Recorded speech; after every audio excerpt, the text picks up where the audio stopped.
Hey guys, impromptu video here. No set episode, no specific topic. Well, specific topics, but nothing really in regards to a teacher. Well, let's just start that over. So I'm on here to post a just kind of a video for you guys to present to you a couple of things that I'm kind of dealing with.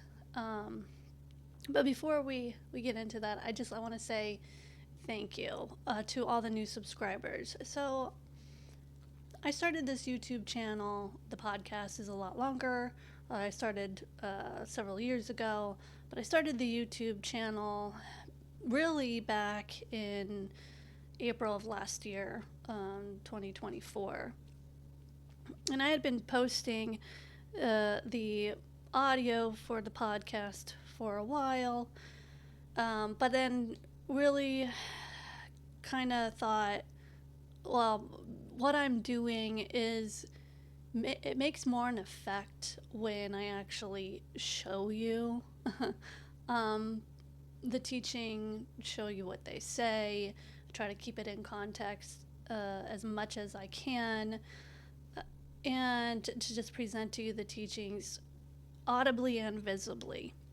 And so I thought, okay, YouTube is best way to go about doing that. Now there's other platforms, but YouTube, I had already, you kind of already have the opportunity to set up a channel the moment you download YouTube and are able to use it. So figured, okay, it's free. Did not expect it to kind of grow within the span of time that it did, and it's by no means a large channel. I'm really just starting, but I mean, you guys who have subscribed have shown me that you appreciate the channel and what I present to you guys enough to subscribe. I'm one of those people who I love YouTube. Started using it for my homeschooling way back when, and to help provide, stuff for my curriculums that in regarding science and things like this. And then you started to see it become, more of an interaction personally between people. And I'm really, really appreciating all of that. And now I don't know where I was going with that point. But I just wanted to say that I am, I'm surprised that within a year and 3 or 4 months that I'm reached monetization. It was not what I expected. I wasn't necessarily thinking about YouTube monetization, but told myself when I first started putting the episodes onto YouTube that if I reached the ability to monetize, I would take this ministry more seriously. I was always serious about it. Obviously, the stuff I give to you, I take. I'm very cautious about how I present things to you. I want it to be true and not misrepresenting things, right? But I would think about where, if any, where I would want to go with what I'm doing. And so I'm going to kind of talk to you guys about that here, and just wanted to relay to you where I'm at with it and where God has me, obviously, in His providence, working things out. So I have obviously now reached monetization. Now I'm thinking, okay, where am I going next? What am I doing next?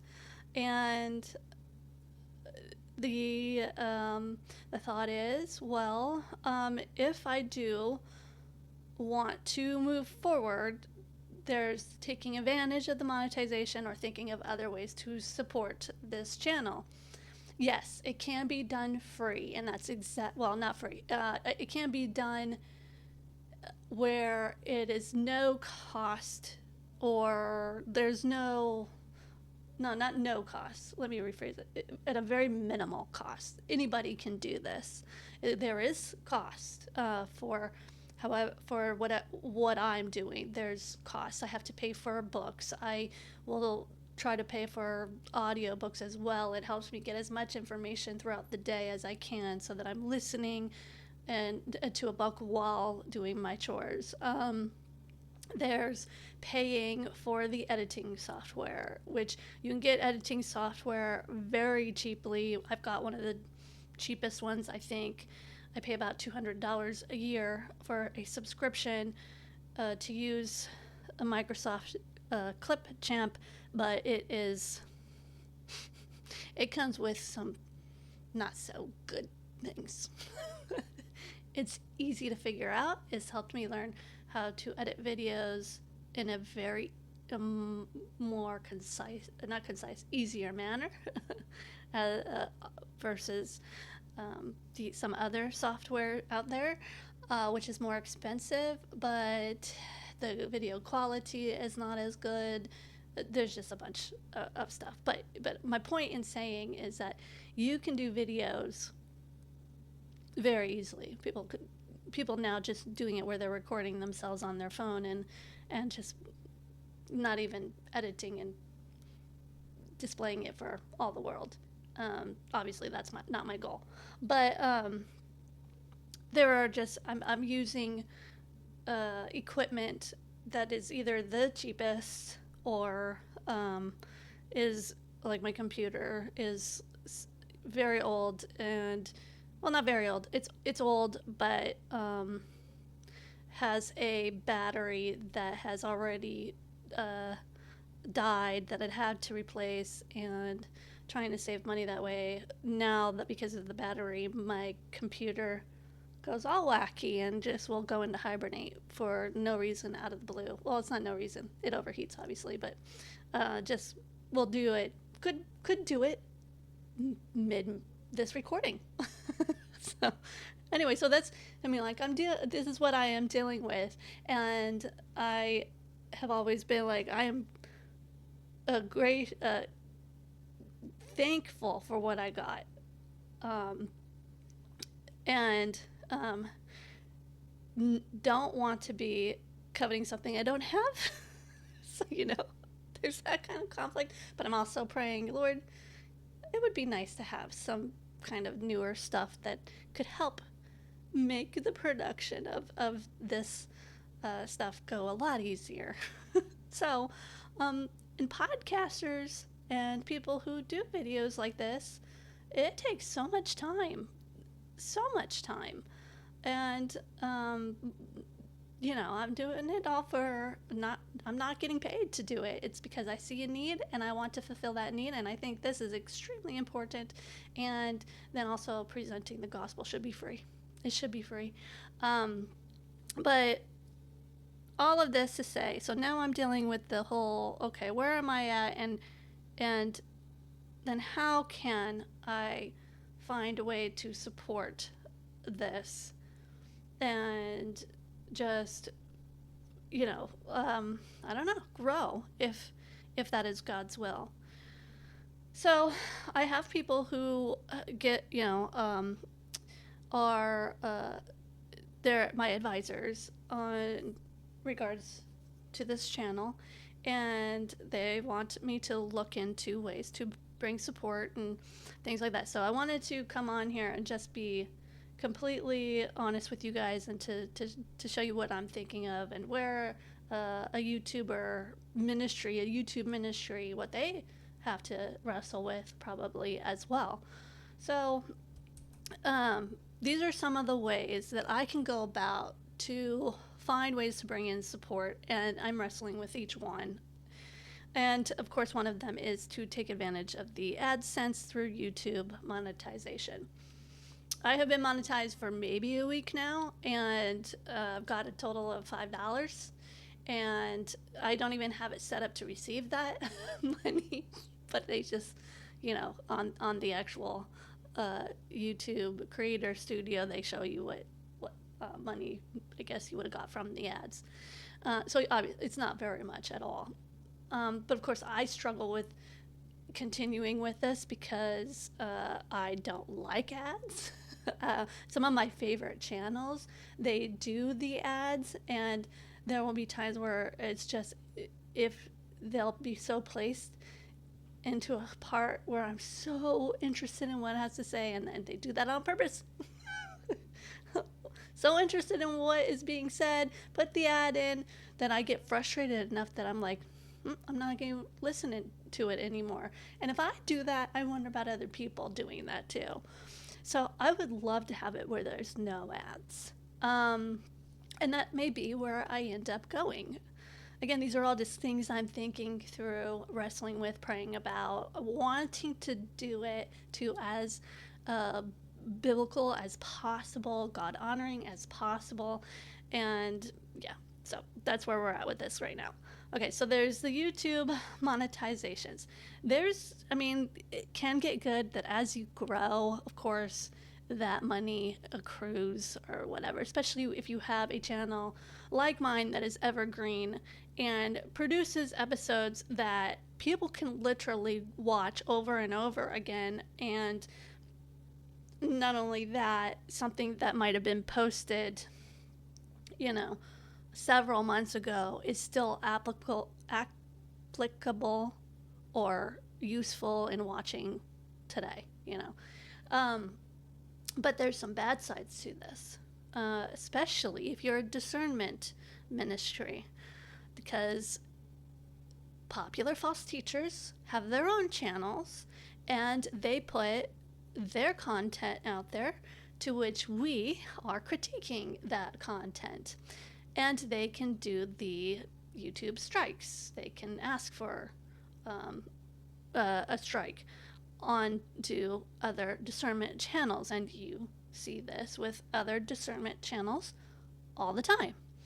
So what happens with that is, once they put a strike or a complaint about your channel, all monetization during the time that they're trying to figure out whether your channel, whether that video needs to be removed or not, that money is going to the false teacher.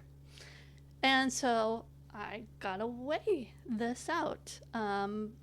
Many channels having to battle with that, possibly even repeatedly, is not something I want to deal with. And that can be eliminated by not doing not accepting monetization from YouTube. So while I am monetized now, I'm not receiving the money set up for it. I probably will. Given that's what they would pay me for now. But I want to eventually, I think, at this point, remove the ads from it and remove from these false teachers the ability to give me a strike and collect money. They've already got enough money. But that's where I am with that. The next thought is memberships, and YouTube offers memberships. And then, of course, you can do in memberships, there's this also kind of connection with donations. Well, membership, usually you kind of get this sense with YouTube channels.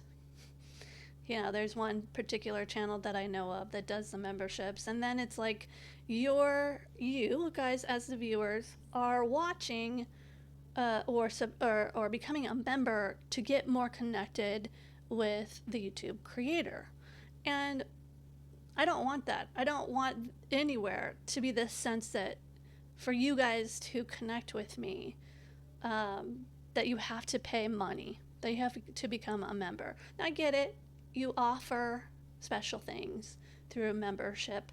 I don't get the whole, the little emojis. And I don't get that, because I would never in my ever in my life pay to use an emoji. But But I understand it's really you're paying a very small dollar or so to whatever your choice is to to really like donate and give to the creator and then get back an emoji. I don't know. Anyway, so to me it's just I'd rather offer you a real service. And so the issue with that is like, well, what real service would I offer you? Um, so memberships, I think, in one way, this is where I'm thinking I might go, but it wouldn't be memberships. It would be a partnership. Um, we see in scripture where you have people supporting, Paul's ministry work. Uh, and mostly, though, you see a lot of where Paul's collecting for the poor. But and he, was a tent builder and probably used that to help with his ministry. But eventually, if I remember correctly, and somebody can correct me if I'm wrong, he eventually stops building tents and starts receiving full time ministry. I think that's the way the history of Paul's ministry work ends up going. That eventually he gets um, well, supported by other churches to help him go spread the gospel. And so I want to kind of, I'm leaning more this way because of, I see that as being more biblical, that I myself support other channels, especially discernment channels, or just even other podcasts, because they benefit not just me, but I believe that what they have to offer, what they're teaching, and what they're giving is definitely worth investing in, helping them provide what is needed monetarily, physically, all that kind of jazz to help them continue to spread what they're doing and saying and teaching. And so I'm kind of looking at it at this YouTube channel and Thoroughly Equip right now as that. It would be eventually would have to become a ministry instead of just a one-woman job, a ministry to which people are partnering with it by providing monetary needs to help it grow, right? And then so what I was thinking I could do with the YouTube membership, because it's pretty much, I provide something else for those who are members, is I've seen a lot of channels do member-only videos, to which on those member-only videos, it wouldn't be about, you connecting with me, but where the ministry is going, how your ministry is, or how your monetary support is helping it. You would see videos kind of like this where I'm talking about what I'm struggling with so that you're not just partnering with me monetarily, you would be partnering with me through prayer. Um, I would also want to make it where I'm receiving information from those who partner, on I don't know, certain ideas I have, to at least get a little feedback from those who are partnering to see, okay, and maybe this is a good decision, this path that I'm going to take for this ministry, and accountability, right? I mean, it's a way I think that I can be held accountable by those who help support this channel. So donations would fit into that as well. They'd kind of be in the same category, this membership or partnership, as I would say, and donations. And so that's kind of where I'm leaning on that. I'm kind of heading towards that way. And then on top of that, you have what the sponsors, where companies, whether they're small businesses or bigger businesses, will, of course, support the channel or it's usually like a one-time payment based off of number of views, right? And they pay and then I advertise for them, or I say that they're sponsoring, and then give you guys, you know, a kind of urging you guys to go and take advantage of what they have to offer, their, service to you. And there's that. I could do that. I will need to do more research into how, what is the contracts involved with sponsorship, things like that, before I even make a decision about that kind of thing. So, the other and final one that I have thought about is merchandise. And so you see a lot of channels where they have, t-shirts, hoodies, cups, things like that. Or they might have like a side hobby. The creator might have a side hobby to which they would, hey, this is an art that I do, and you can go check those out if you're interested in purchasing those arts. And then, a certain amount of that I could use to go towards this channel and helping it grow. I do art. I do wood burning, and I do glass etching and things like that. And I have like sold certain things. I used to do jewelry as well, and I loved doing all that. So the issue would be, do I choose to do merchandise that's outside of my own type of, artwork, or do I put in all the extra work and try to do, artwork that I could sell, that I could then take a certain amount and apply it to this channel? That would be a lot of work. And right now, the way I do an episode, it takes a good 5 hours a day. Research, reading, collecting all my notes, writing the transcript, getting the clips, all of it. It is a part-time job. Sometimes longer than that if I'm like really trying to get something through by a deadline, which relates to the next topic I want to discuss with you guys or present to you guys. So yeah, you can see there's multiple facets involved in all of this, and I'm not in a huge rush to figure it all out, but I did say that I would start thinking about it. I want to present to you guys. It's an idea of what it kind of takes for someone in ministry, YouTube ministry, how it kind of looks, what we kind of wrestle with, so that you guys get it and understand where other channels might be, or they may already pass this and are fully succeeding. There are plenty of those out there. But I am one where I see the internet, YouTube, Facebook, social media. Yes, there's a lot of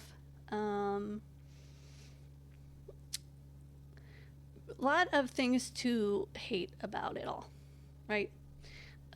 We're, in our human nature, we've turned the internet into a cesspool. But God can still use it for his glory. He most certainly has used people like John MacArthur, R.C. Sproul, Chris Roseborough, Justin Peters, Andrew Rappaport from Striving for Eternity, Don Hill, Doreen Virtue, Melissa Doherty, and even Ali Bestucky. And he has been using people like that to take the medium of video and audio and use it for his glory.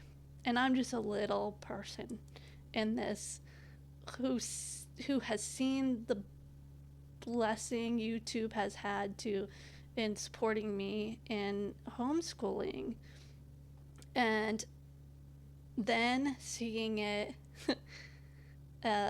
help me in coming out of the seeker sensitive, purpose driven belief system to a reformed theology because of these faithful people who are ministering and using the medium to minister to others, that I am just want to be a part of that. And even if it's just a very minute way, I am thankful to be able to do this. And maybe one day I'll share how I got to this point, to where I am, and because podcasting was a thought, and then the Lord is he's wonderful to sometimes just take little thoughts in the back of your head and 2 years later bring it to fruition. Anyway, so I am just so thankful for all of you guys who do subscribe, who watch on a regular basis, who are, who contact me, asking questions, or are thankful for what I present to you guys. And there are all sorts of women in this type of work. There are women on Facebook who post discernment articles and things like that, and it's just, with all the evil that is in all of this social media and stuff like that, in the realm of the internet, there are people out there who are using it to glorify God. So I just wanted to say that and be just clear with where I'm at regarding all of this right now. My final thing that I wanted to present to you guys, since I'm just laying everything kind of bare, especially when it coming to this channel, is I have been struggling with the Ali Bestucky Lisa Bevere interview, and I'm struggling because, in all honesty, discernment work is hard. It is an unthankful job for really the most part. I mean, you have people who are very thankful for what we present, but in kind of the wider sphere, you're a very, very small community of Christians, especially when you're in Christian discernment, of Christians who understand the importance of discernment and doing it rightly, right? Because there's a lot of discernment ministries who just are about getting at the teacher or another presenter, and not making about the gospel and the idea that people's salvations are at stake, and their eternal lives are at stake regarding all this. So while I tackled the F gathering, and there were clear issues with the way they handled scripture, or what they kind of wanted to teach, and really the lack of solid biblical teachings. That was one thing. Diving into the whole Lisa Bevere and John Bevere, and I guess into the kind of this word of faith more sphere, it's harder, I feel, for me spiritually, struggling, not in a bad, I don't know how to describe it. It's not in a bad way. It's more of a sad way. You just feel this burden because, one, God is not glorified. Christ is not exalted. Christ is so missing from all of it. And it really is a gospel issue. It's a gospel thing, but it's a completely different gospel. So like on one end, I could see there's women in the F gathering who actually might present the gospel correctly, but then they choose to just, it's in the back burner, and good theology's in the back burner, and they just want to teach about your purpose and things like that. So, it's false teaching issue that mostly I'm tackling. This year, I feel like it is a gospel issue. And then realizing just how many people use or have John Bevere's resources, it saddens me greatly. And so that's where I say the burden comes in, that it's like wading through roughage, that I have to go in and listen to this stuff and discern this stuff, and then you get angry and frustrated, and you sometimes literally feel dirty and so angry. I'm being honest. That you have to take a break away and get into really good, solid teaching and take a breath from it every once in a while for a good while. And so I have worked on the episode. I have it recorded. I just have to put all the clips and everything, all that together, and get them mostly recorded and put them all together. And I'm really kind of just biding my time, really. I'm just kind of slowly going through it. So that's one of my issues. The other thing is, I have other ministries that I've been part of.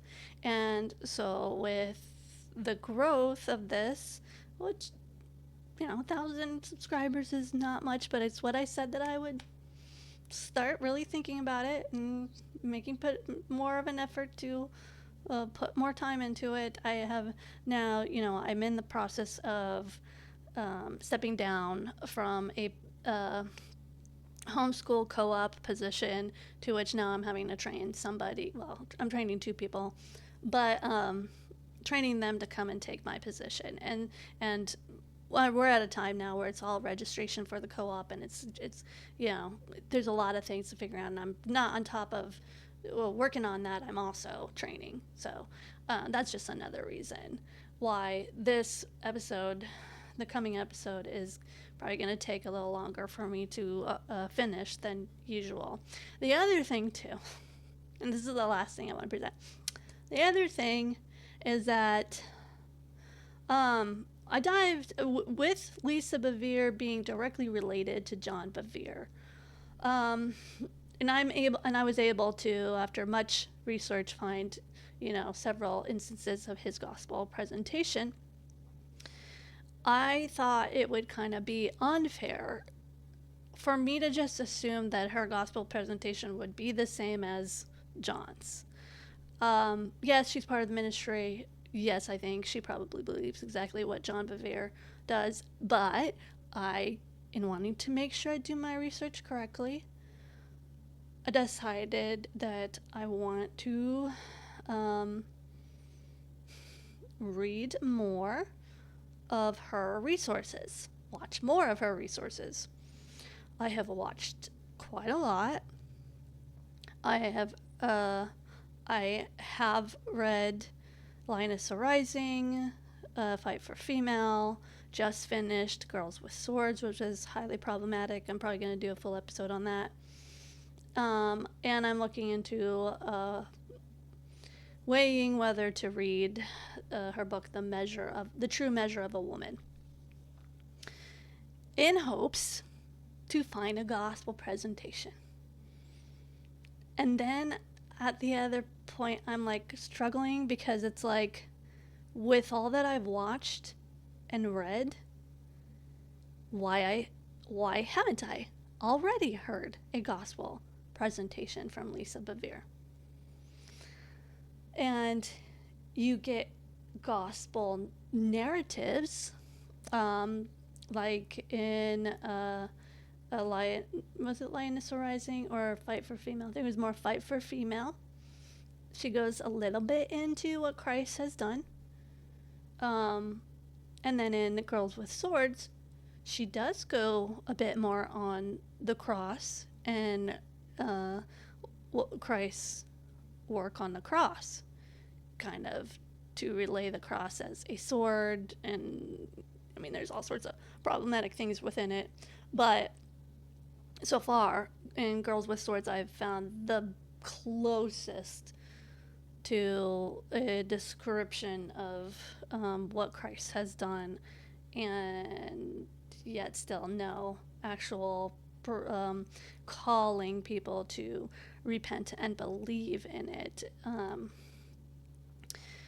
So, which gets me thinking, okay, how much more work do I have to do? And should I? Should I do more work? Because a woman in ministry who is a very popular teacher uh, should be presenting the gospel quite a bit. That, it's not so hard to find. Um, so, yeah, but, and then again, I'm conflicted because I want to present to you at least what I have with what she presents with regarding to Christ's work and what he did. So that's another reason I have been, while doing all this and working on this, I have been reading and collecting all the notes that I can to where there are some semblance to presenting a gospel to try and present to you guys where she goes wrong. And it is similar. It is the same. It's basically, it's same as John Bevere's kind of teaching where Christ died for your sins. So now God gave you authority. You have now been purchased out of the realm of the king or the lordship of Satan to the lordship of Jesus Christ, and Jesus Christ gives you all authority, and so now you're to go, kind of save the world and be Jesus's hands and feet by working signs and wonders and miracles, and succeeding, in life. So those are my struggles. Those are the things that I'm kind of wrestling with. That's where I'm at right now. And it's, of course, this video is not a typical one, but I wanted to present it to you guys to be kind of just, I don't know, relate with you guys even more, and you can relate with me and just understand where I'm at and where things are going. And pray for me. Ask for prayer. Thank you guys for subbing. Thank you guys even who don't sub, who watch. And just be thanking you, coming on here and thanking you by video, and then asking for you guys to pray for me. It's a lot of work. I'm thankful to do it, and I am excited to see wherever God takes it. I mean, he may choose to next month say, Mel, this ain't what you're gonna do. And that's fine. I've had a little hand in it, and I'm thankful to have blessed you guys with how much I've ever blessed you with. Like, only God knows. But Lord willing, you make some plans, and should he choose to, end that or say, nope, that's not the way you're going, well, then I thank the Lord for wherever he is going to take me, wherever he does take thoroughly equip. So, guys, just, if you guys want to reach out to me by email, my email is melbatoast@ttew.org. I am working on the website. It's slow. It's another thing. Very, very slow. But, yeah, I do not like website work. Ugh. Anyway, it would be a blessing to have support come in, to have somebody to take care of all that for me. That would be a blessing. But who knows? Anyway, I just pray, guys, that whatever I have, whatever work God has encouraged my heart or made me passionate about, because I am passionate about this, that this work blesses you and edifies you and continues to do so. And so I'm just so very thankful for you guys and the chance to minister to women in this way. All right, and I'll see you guys hopefully on the next video.